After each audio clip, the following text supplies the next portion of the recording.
आरोप ये लग रहे हैं तमिलनाडु के नए मुख्यमंत्री जोसेफ विजय पर कि उन्होंने हॉर्स ट्रेडिंग की, यानी विधायकों को खरीद कर विधानसभा में बहुमत साबित किया, जिसकी वजह से एक पीआईएल दाखिल की गई है सुप्रीम कोर्ट में। और जब तक उस पर फैसला ना आ जाए तब तक तमिलनाडु में राष्ट्रपति शासन लगाया जाए। आप सभी को जय मसीह के। मेरे प्रिय बहनों, परमेश्वर आपके परिवार को बहुत सारी आशीष दे। हम चाहते हैं कि आपके परिवार में सुख शांति बनी रहे। मेरे प्रिय बहनों, जिस तरीके से तमिलनाडु में विजय जोसेफ की सरकार के खिलाफ सुप्रीम कोर्ट में याचिका दायर की गई है, सीएम बनते काफी ज्यादा षड्यंत्र रचा जा रहा है। क्या सरकार गिर जाएगी? क्या विजय थालापति की सरकार के खिलाफ वहां पे राष्ट्रपति शासन लगेगा? सुप्रीम कोर्ट में याचिका दायर की गई है। काफी ज्यादा मुश्किलों का सामना यहाँ पे करना पड़ रहा है, क्योंकि आप जानते हैं जाति संघर्ष और धर्मवादी विचारधारा के लोग नहीं चाहते हैं कि कोई एक क्रिश्चियन व्यक्ति, ईसाई व्यक्ति वो इस समय प्रेजेंट टाइम में सरकार चलाए। तमिलनाडु की राजनीति में इस समय बहुत बड़ा तूफान खड़ा हो चुका है। फिल्म स्टार ने मुख्यमंत्री बने सी जोसेफ ने जिस तरीके से विजय सरकार, अब सुप्रीम कोर्ट तक मामला पहुंच गया है। सवाल उठ रहा है कि क्या तमिलनाडु में राष्ट्रपति शासन लग सकता है? क्या विजय की सरकार गिर जाएगी? आखिर ऐसा क्या हुआ? मामला सीधे सुप्रीम कोर्ट तक पहुंच गया है। अब पूरी स्टेप बाय स्टेप जानने की कोशिश करते हैं आखिर मामला क्या था, क्यों आखिर ऐसा किया गया, सुप्रीम कोर्ट में आखिर मामला क्या हुआ, कैसे हुआ, क्यों हुआ है। 2026 तमिलनाडु विधानसभा चुनाव में विजय की पार्टी टीवी के जिस तरीके से आप जानते हैं सबसे बड़ी पार्टी बन करके सामने आई है, लेकिन उन्हें पूर्ण बहुमत नहीं मिला सरकार बनाने के लिए। 118 विधायकों का समर्थन चाहिए था। इसके बाद राजनीतिक तोड़-जोड़ शुरू हुई। कई पार्टियों और कुछ बागी विधायकों के समर्थन से विजय ने बहुमत साबित किया। 10 मई 2026 को मुख्यमंत्री पद की उन्हें शपथ ली है। फिर विवाद कहां से शुरू हुआ है मैं आपको बताना चाहता हूं। मैं आपको पहले वीडियो दिखाना चाहता हूं, इस वीडियो को देखिए, उसके बाद बात करते हैं। तमिलनाडु की राजनीति को लेकर इस वक्त बेहद दिलचस्प जानकारी निकलकर सामने आ रही है। आरोप ये लग रहे हैं तमिलनाडु के नए मुख्यमंत्री जोसेफ विजय पर कि उन्होंने हॉर्स ट्रेडिंग की, यानी विधायकों को खरीद कर विधानसभा में बहुमत साबित किया, जिसकी वजह से एक पीआईएल दाखिल की गई है सुप्रीम कोर्ट में। और जब तक उस पर फैसला ना आ जाए तब तक तमिलनाडु में राष्ट्रपति शासन लगाया जाए, ऐसी याचिका में मांग की गई।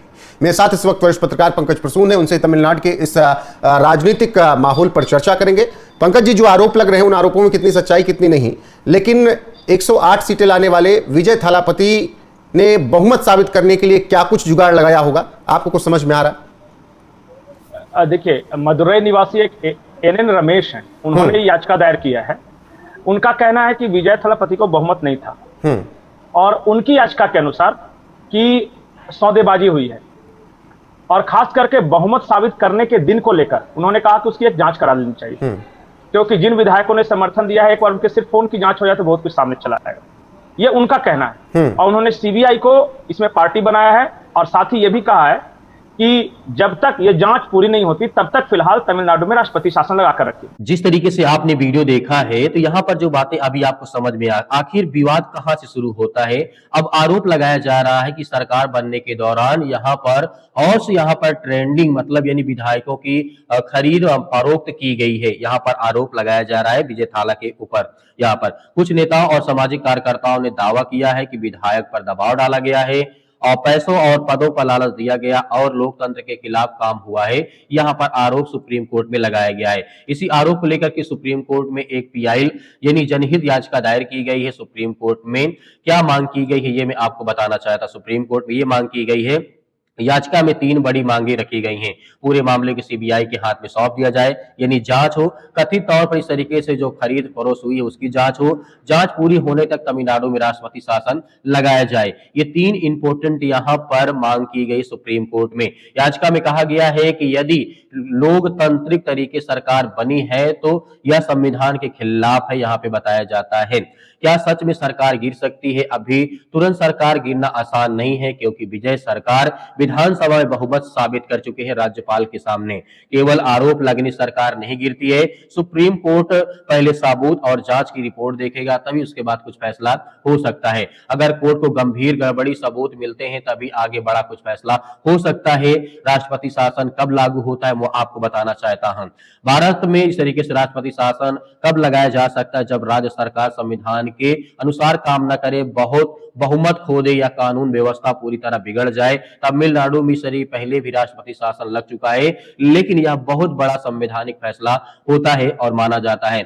अब सुप्रीम कोर्ट क्या करेगा, यहाँ पे आपको बताना चाहूंगा। अब सुप्रीम कोर्ट क्या करेगा, पहले याचिका को स्वीकार करेगा या नहीं करेगा यह देखेगा, या फिर राज्य सरकार में जवाब मांग कर सकता है। जरूरत पड़ी तो जांच एजेंसियों की रिपोर्ट भी मांग सकता है। फिलहाल मामला शुरुआती चरण में, अभी कोई भी अंतिम फैसला नहीं हुआ है। वीडियो की जिस तरीके से यहाँ पे हमें अभी तक जो समझ में बात आई है, केवल एक चीज हमें समझना यहाँ जरूरी है, तमिलनाडु की राजनीति में जो खेल शुरू हुआ है उसका फैसला अब सुप्रीम कोर्ट के हाथ में है। क्या विजय सरकार बचाएगी या राज्य में बड़ा राजनीतिक भूचाल लेकर के आएगा? बहुत सारी हमारे मन में सवाल आते हैं कि आखिर ऐसा क्यों? बीजेपी कार्यकर्ता, तरह तरह के संगठन के लोग वहां पर देखने को करने को मिलता है। मेरे प्रिय भाइयों, आप क्या सोचते हैं विजय थालापति के बारे में? प्रार्थना करिए, जो संकटें, जो परेशानियां आ रही हैं, कहीं न कहीं आज हमें प्रार्थना करने की आवश्यकता है। तो मेरे प्रिय भाइयों, आपके मन में जो विचार आता है हमें कमेंट बॉक्स में कमेंट करके जरूर बताइएगा। मिलते हैं नेक्स्ट वीडियो में, तब तक परमेश्वर आपके परिवार को बहुत सारी आशीष दे। आमीन।